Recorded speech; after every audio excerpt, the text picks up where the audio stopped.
Kylie Olsen and welcome to my YouTube channel. Now, as they say, please like and subscribe. So today, I've come along to the Gibson Garage in London to meet with a man known as one of the hardest working musicians in rock and roll. For over 4 decades, he's played with bands such as the almighty Thin Lizzy and Black Star Riders, as well as his solo stuff. So come on, let's go and chat to Ricky Warwick. I left you in the light, don't leave me in the dark.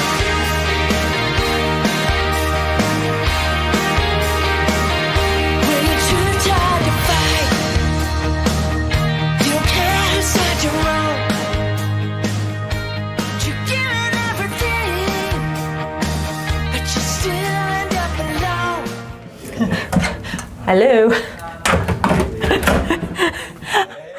Hey, I'm good. How are you? Good to see you. Oh my God, so good to see you. Too. It's been a while. It's been a few years. Yeah.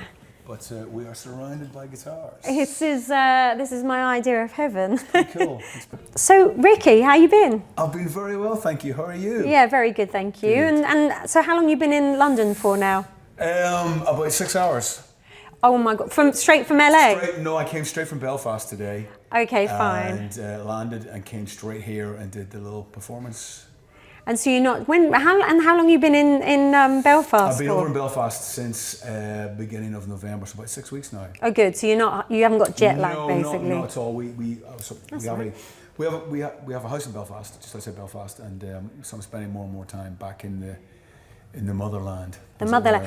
Well, I heard that you might be moving back to Belfast. We kind of are, yeah. Are you? Yeah, we kind of have, and you know, we're keeping the best of both worlds. We've got a place in LA at the minute.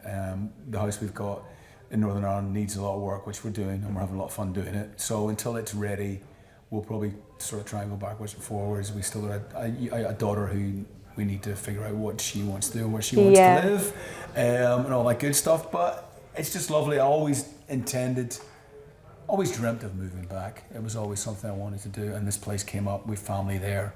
It just made sense. So what kind of place is it? Is it like, I've got sort of farm vibes in my mind. You're not far away. It's in a little town called Cumber, which is in North Down, which is literally where I'm from, where I grew up. It's right at the top of a loch called Strangford Loch. It's just lovely. It's just really nice. I've lived in cities since, I grew up on a farm, music took off, I moved away at 19. I lived in cities since, so to get back to the country at the ripe old age of, it's pretty good. The timing is right. It's right, you know. So are you over LA then? That whole kind of. LA is and was very good to me for 20 years. I still love it. I have a lot of friends there, and we're lucky in that we can still keep the place there.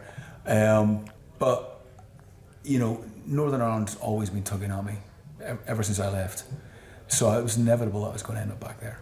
And so how old were you when you left? About 14? 14, yeah. Yeah. Wow, okay. 14, I make the joke that my father wanted us to move. The weather wasn't cold or wet enough in Northern Ireland, so he made us move to Scotland, which is colder and wetter. Yeah, exactly. Just to really mess with you, basically. Yeah, you know. Well, I'm sure it's like a good place to sort of, you know, write the kind of songs that you do in a way. It's sort of... I have a lot of family back there, a lot of friends, and I'm still actually, believe it or not, in touch with a lot of people I went to school with when I was back there as well. Yeah, I have a lot of people who are still there. So it feels very home. My sister's in Scotland, so I'm not that far away from Scotland. I'm closer to family. I think the whole pandemic thing, as it did for a lot of people, for me, brought home the distance between me and the people I care about and love, and time moving on and not being with them.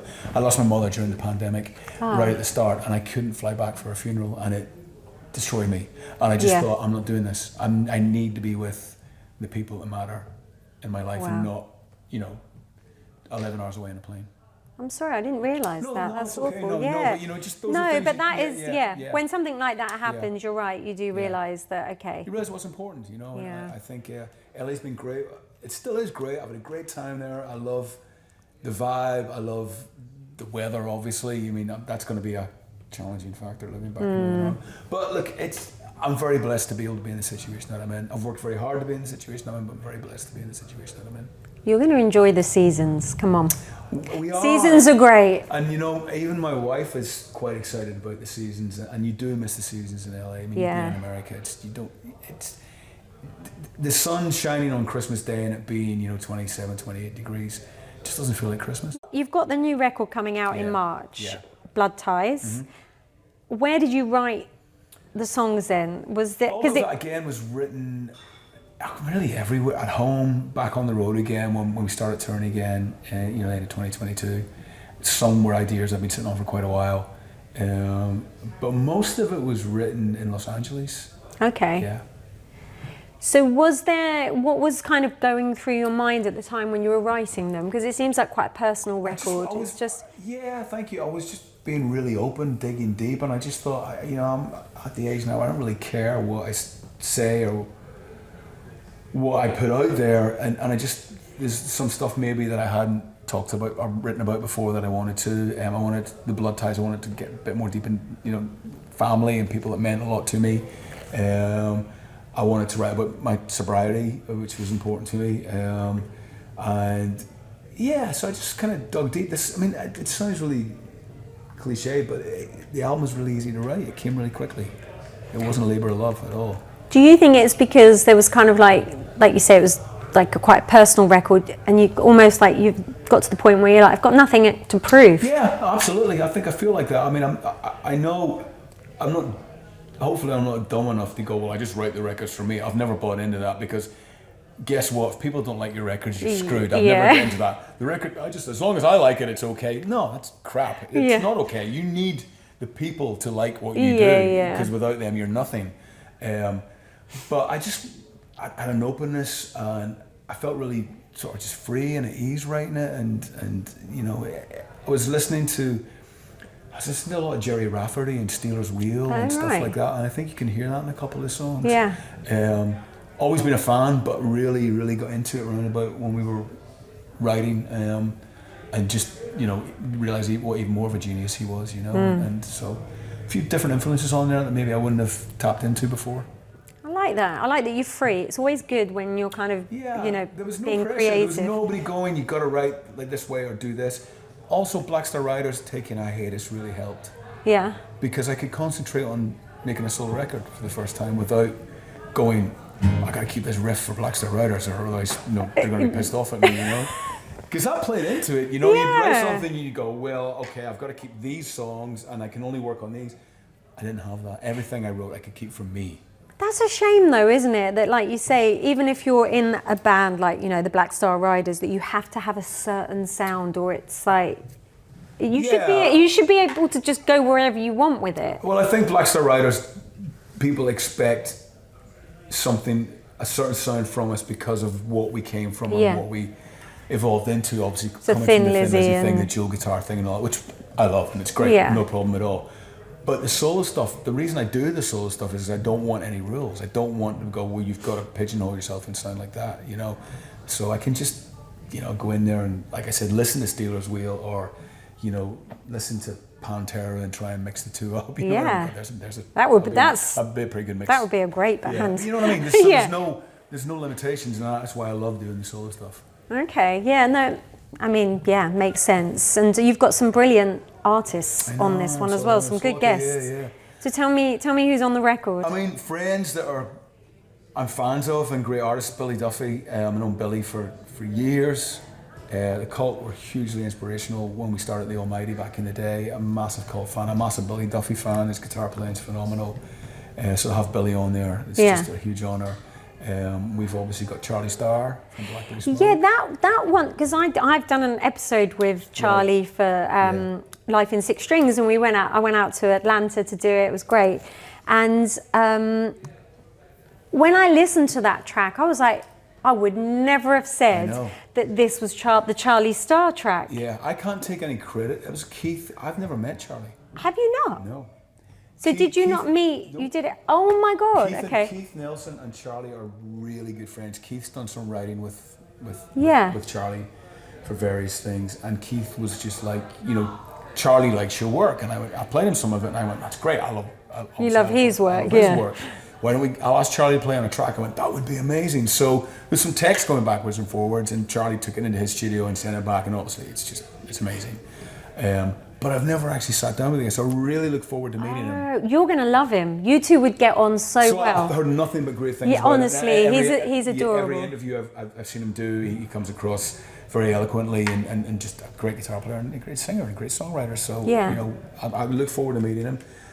Amazing to have him on there. Ben Cristo from Sisters of Mercy. Ben's always great. Ben's obviously plays in the Fighting Hearts with me, so that was a no-brainer to have Ben on there. Lita, we've talked about. Yeah. It was just, I can't say enough good things about Lita Ford. She's just the best. She really is the real deal. And did you both go to LA to do that one? I wasn't in the studio when she was doing that. But you did the music video. Was she? We did the music video together in Phoenix. You went to Phoenix, to do it? Yeah, I went to Phoenix. 120-degree heat in a boxing ring with no AC. And she lead us there in the full leathers, not complaining once, and the boxing gloves. And the boxing, we had the best day ever. Massive Runaways fan. Keith and I had written that song years ago, 5 years ago. Demoed it. I said to Keith, I want it to be a duet, screaming duet to me, in a, Stevie Nicks, Tom Petty, Stop Dragging My Heart. Oh, that's my favourite track. It would be great if we get Chrissy Hynde or Lita Ford or Joan Jett or a real rock and roll, real like deal. a kind of badass woman, Absolutely. And then as fate would have it, my management company picked up Lita Ford, and I went, there we go. Interesting. That's the answer. Could you please give her this song? And we gave her the demo of the song, and she called back and said, I absolutely love it. I would love to sing on it. And I was on tour in the States with Stiff Little Fingers. I was opening for Stiff Little Fingers back in May. She recorded it in May. So I couldn't be in the studio, so it was just Keith and Lita and my manager. And so I was FaceTiming. And I was just standing there going, life's kind of cool. I'm on tour with one of my favourite bands, Stiff Little Fingers. Back in LA, Keith Nelson from Buckcherry's making my record with Lita Ford, of the Runaways, singing on it. And she just knocked it out the park. She was great. And when she came to do the video, she was so engaged in everything and so enthusiastic. And it was so hot and horrible in there. And like I said, she didn't complain once. She looked amazing, and it was great. That's brilliant. Yeah. So did she play guitar on it as well? She didn't know, she just sang. Ah, really? Yeah, we pretty much had the track finished. Everything was on it. There's another girl who's on the album called Siobhan Kelly, who actually paints guitars. As part of her job, she customizes guitars. She's a great singer as well. She did some backing vocals on the last Black Star Riders record. So I got her in to sing on the demo just to get a vibe of what it could be like. And so I was able to send that to Lita and go, look, here's what I'm thinking, but please be Lita on it. Don't stick to the guidelines. Just if you want to go crazy, go crazy. And she just nailed it. So the Stiff Little Fingers, you're going to be touring here with them in March, right? Yeah, with the full band, with the Fighting Hearts. So I'm happy I'll be able to take the full band out for that. Yeah. And obviously the album drops right at the beginning of the tour, which is perfect timing. Stiff Little Fingers have been great to me over the years, and I can't wait to be on that tour. It's been really good. Busy. No rest for the wicked. It's good to be busy. So you've got your guitar in your hand. Yeah. When you're writing, do you write with the guitar constantly? Yeah. I can't play any other instrument anywhere decently enough to write on. Like a piano or anything on a like piano, that. That's it. But I just love writing on the guitar. I always try and write on acoustic as well. It's usually a jumbo guitar similar to this. I have one guitar, which is an Avalon guitar, which are made pretty much in my hometown in Northern Ireland, and that was custom built for me about 20 years ago, and I retired it from the road, and I kind of write everything on that. I shouldn't say I'm sitting with a Gibson here and plugging another guitar, but that one doesn't leave the house, and that's the one that I just kind of write everything on. Why is that? This sounds really. There's something about it, and there's something in the DNA of the wood and how it feels. I just think there's a lot of stories in it, and it just feels right when I pick it up and play it. It gives you the stories. It just gives me the vibe. I don't even want to take it on the road anymore, but I've even gone as far as picking up another guitar, starting to write the song, putting it away, and going and getting the Avalon, because I go, well, I'm cheating on you. I need to finish it on this one. This is what I love about guitars. Yeah. And I do believe you when you say the wood and the DNA, it bleeds into it. I've bled on that guitar. I've played so hard I've probably bled on it sometimes, and the sweat it's cracked, the paint's cracked, it's all worn there. I mean, it looks fantastic. Yeah. That's how there's they just should something look. about it, and when I pick it up, usually something really good happens song-wise, or an idea comes. So, yeah. So that's your writing I don't partner. tend to write very much on electric guitar. I used to a lot with the Almighty back in the day, because the Almighty was more a riff-based band, so it's all about the riff, and then the song would build around the riff. These days, it's more about the melody and the chords and, Yeah. and the structure, you know. So. Because when we were talking, like it was about 3 years ago, and we Yeah. did the Zoom call right, and stuff, and yeah. you showed me how to play something. And what I loved about your advice and everything was that it's just you don't have to be perfect. No, There's kind of no absolutely rules. not. And like you like that kind I of do. rough I like and ready. reckless guitar players. Yeah. I like the Steve Joneses. I like the Bob Dylans. You know. Yeah. I like they're not the norm. They're not playing the chords quite right. Or Jack White's great for that. Jack White. I love Jack White. Jack White is just he breaks all the rules. Yeah. And that's why he's so amazing. And I love that. I love that in guitar players. Listen, the guys that can play all the scales and everything, and pentatonic and pentatonic and all that stuff. Sorry, pentatonic. What am I saying? I can't even say it. Never mind play it. You know what I mean? That's all well and good. That's amazing, yeah, but to me, it's the lawlessness, the recklessness, the outlaw guitar player. Those are the people that I gravitate to. You know, and it's the whole thing. You can, you know, buy the same guitar amps, the same guitar, the same effects pedals as your hero, but you'll never sound like him because it's in his fingers. Yeah, it's true. Why do you think you were drawn to those kind of players? Because they're edgy, and it just appealed to me. I like the aggressiveness of it. I mean, even Phil, you know, and Lizzie, he's an edgy guy. He's an edgy bass player, and Phil, nobody plays bass like Phil. And a lot of people would argue that the way he plays it is quite unconventional, but it's amazing and it works. And that's just always, but everything has always appealed to me. That's what rock and roll appeals to me. It shouldn't be right. There should be mistakes, and there should be things that are wrong. And you know, the amount of time people go to me, you know, I play bar chords. I play them wrong. I don't play proper bar chords. I never have. Like, I'm missing that bit out. You know? What do you miss out when you do a bar you know, chord bar then? chord is that, right? Oh, you have to do that, and that's like so hard to do. I play them like that. But that's a power chord, isn't it? Power chords, yeah. That's just the way I do it, you know. And people have tried to correct me. I'm going, no, I'm not doing it, you know. I should say that to my guitar teacher. No, I'm not doing it. When he goes to me, because he does the same to me. Like, he killed me the other day because I came home with these nails. Because I've taken a break from filming. Dolly Parton can do it. Yeah, exactly. Well, I'd taken a break from filming six strings. I was like, blimey, I'm going to get some nails. Got my nails Yeah, and then I tried to pick up the guitar earlier here, and I was just like, I can't play anything. I mean, I can't play at the best of times, but yeah, he always tells me off about the thumbs and the have your fingers like this. Look, and the. It's terrible as it sounds like I'm slagging off these folk that are phenomenal guitar players. They're phenomenal and they're great, and they've got it all down, and that's great, and that has its place, and it's fantastic. Don't get me wrong. Yeah. You know, but you're asking me what I like and what's drawn to me. I like the guys that are loosey goosey and just Loosey goosey, I love you that. know, Yeah. You know, the Keith Richards. Oh, come on, Keith Come on. Richards. He messes up every time as well, which I love. You know, and then Ronnie Wood as well. The whole sound, you know, it's magical. You know? Yeah. Sorry. Let's put it I'm there. obscuring you with the.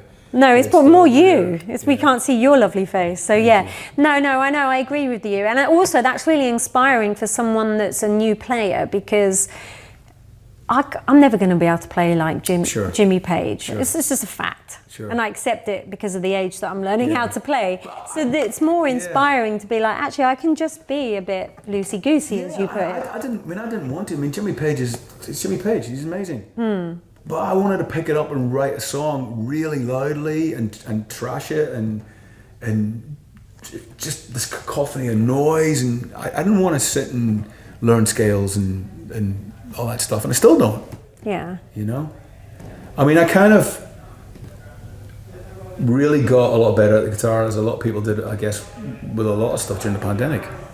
Because I just had nothing else to do. I thought, I'm really going to start practicing the guitar. Yeah. And I've actually probably improved quite a bit as a Seriously? player. Yeah, I think I have. You know, certainly lead guitar playing wise, I never even bothered with it before. Well, you're always the king of rhythm, aren't you, really? Rhythm was always my thing, you know. The Malcolm Youngs were always, you know, that was it. The guy that held the rhythm together, the Hetfield, all that kind of stuff. But yeah, I put a lot of hours in, and I really enjoy playing the guitar. And I've always enjoyed playing it, but it was a tool to write a song. Wrote a song. Put it down. Interesting. Now I pick it up and I play it all the time.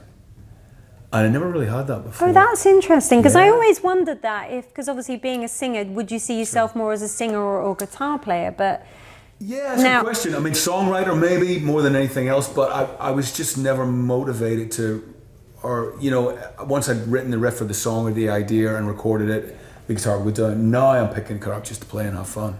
yeah. And it's great. I'm really enjoying it, you know, so it's never too late. Well, yeah, I mean, I'm proof of that. I mean, I'll never be good, but it's fun. I can sit around a fireplace. Yeah. I can't keep rhythm, but it doesn't matter, does it? No. So anyway, yeah. So listen, lovely to chat to you. Inside your own